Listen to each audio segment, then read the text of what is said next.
Assalamualaikum dan selamat sejahtera murid-murid. Kita bertemu kembali di dalam PDPR Bahasa Melayu tahun 1. Kita akan meneruskan pelajaran kita dengan satu lagi topik yang menarik di dalam unit 19 iaitu kegunaan rumput. Objektif pembelajaran untuk hari ini ialah di akhir pembelajaran murid dapat menulis ayat menggunakan kata majmuk berdasarkan bahan.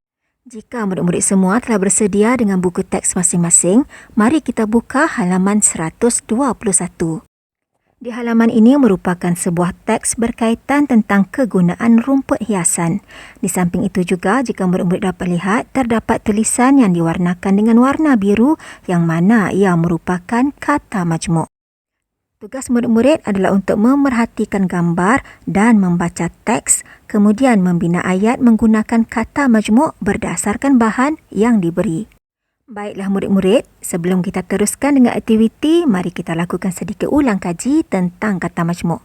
Kata majmuk ialah rangkaian dua perkataan atau lebih yang membawa makna tertentu serta membentuk suku kata baharu. Kata majmuk bertindak sebagai satu unit dan dieja terpisah. Jadi, apakah yang dimaksudkan dengan rangkaian dua perkataan atau lebih? Baiklah murid-murid, mari kita lihat paparan yang seterusnya. Berikut merupakan contoh rangkaian atau gabungan dua perkataan. Perkataan pertama kaki dan perkataan kedua adalah bangku. Apabila digabungkan atau dirangkaikan, ia akan membentuk suku kata baharu iaitu kaki bangku. Kaki bangku bermaksud seseorang yang tidak berkebolehan untuk bermain bola sepak. Sekarang mari kita lihat contoh kata majmuk yang kedua. Perkataan yang pertama ialah jam. Perkataan yang kedua ialah tangan. Apabila kedua-dua perkataan ini dirangkaikan, ia akan membentuk suku kata baharu atau perkataan baharu iaitu jam tangan. Bagaimana murid-murid? Mudah kan? Cikgu harap murid-murid telah dapat memahaminya dengan baik. Baiklah, di halaman ini merupakan beberapa contoh kata majmuk, iaitu air hujan, tali leher, biru laut, cermin mata, kereta api dan jam tangan. Oh ya, sekiranya murid-murid ingin mengulang kaji kata majmuk, murid-murid boleh menonton semula video PDPR Unit 14 Sambutan Hari Kebangsaan. Baiklah, tanpa membuang masa, mari kita teruskan dengan aktiviti kita yang pertama di halaman 121. Jom kita baca bersama-sama. Tajuk, kegunaan rumput. Rumput hiasan ditanam di rumah. Rumput ini juga ditanam di taman permainan. Rumput hiasan cantik dan lembut. Rumput hiasan mengindahkan taman bunga. Rumput hiasan boleh ditanam di halaman rumah banglo dan rumah teres. Begitulah tadi murid-murid 3 ayat yang telah pun dibina menggunakan kata majmuk yang berwarna biru. Berbaki 3 lagi gambar yang perlu murid-murid bina ayat menggunakan kata majmuk yang telah diberi. Bagaimana murid-murid? Bolehkah murid-murid membina ayat berdasarkan kepada gambar dan juga bahan yang telah disediakan? Untuk membantu dan membimbing murid-murid, cikgu telah sediakan paparan seperti berikut. Mari kita lakukan aktiviti ini bersama-sama. Untuk gambar yang pertama, keterangan yang diberi ialah sebagai tanaman tutup bumi. Baik, untuk gambar yang kedua, keterangannya ialah ditanam di padang bola. Manakala untuk gambar yang ketiga, keterangannya ialah berwarna hijau gelap. 3 kata majmuk yang akan kita gunakan untuk membuat ayat ialah tutup bumi, padang bola dan hijau gelap. Baiklah, cadangan jawapan untuk gambar yang pertama ialah rumput hiasan digunakan sebagai tanaman tutup bumi. Bimbingan jawapan yang kedua daripada cikgu ialah rumput hiasan juga ditanam di padang bola. Dan ayat yang terakhir dengan menggunakan kata majmuk hijau gelap ialah rumput hiasan berwarna hijau gelap.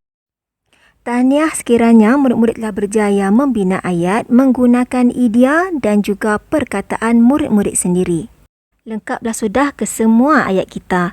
Jadi sekarang mari kita baca teks ini sekali lagi. Rumput hiasan ditanam di rumah. Rumput ini juga ditanam di taman permainan. Rumput hiasan cantik dan lembut. Rumput hiasan mengindahkan taman bunga. Rumput hiasan digunakan sebagai tanaman tutup bumi. Rumput hiasan boleh ditanam di halaman rumah banglo dan rumah teres. Rumput hiasan juga ditanam di padang bola. Rumput hiasan berwarna hijau gelap. Selesailah aktiviti kita yang pertama. Sekarang mari kita lihat aktiviti yang kedua di dalam buku aktiviti Bahasa Melayu tahun 1 jilid 2 di halaman 46.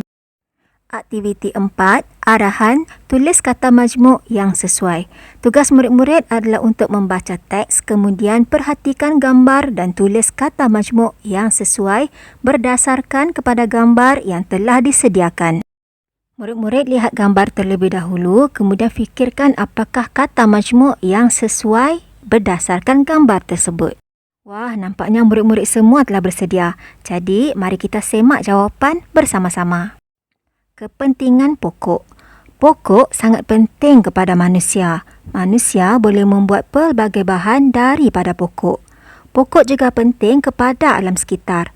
Pokok dapat menghijaukan alam sekitar. Sekarang mari kita lihat apakah kegunaan pokok yang pertama. Batang pokok boleh dibuat. Berdasarkan kepada gambar, kata majmuk yang sesuai ialah pensel warna. Betul murid-murid? Baik, sekarang jawapan yang kedua. Juga dibuat daripada pokok. Baiklah, apakah kata majmuknya? Meja tulis. Betul murid-murid? Meja tulis juga dibuat daripada pokok. Soalan yang ketiga, kita dapat susu getah daripada pokok getah. Seterusnya soalan yang keempat, selain itu, baik kata majmuknya ialah buku tulis. Soalan yang kelima, berdasarkan gambar, kata majmuknya ialah, dapatkah murid-murid memikirkan jawapannya? Bagus murid-murid, jawapannya ialah tisu tandas. Baiklah, untuk soalan yang terakhir, kata majmuk yang paling sesuai berdasarkan gambar ialah mancis api. Mancis api juga dibuat daripada pokok. Nampaknya murid-murid telah berjaya menyelesaikan semua aktiviti untuk hari ini. Sebagai rumusan, murid telah menyelesaikan aktiviti menulis ayat menggunakan kata majmuk berdasarkan bahan. Sampai di sini sahaja kelas kita untuk hari ini. Sehingga kita bertemu di kelas yang seterusnya, ingat rajin-rajinlah belajar.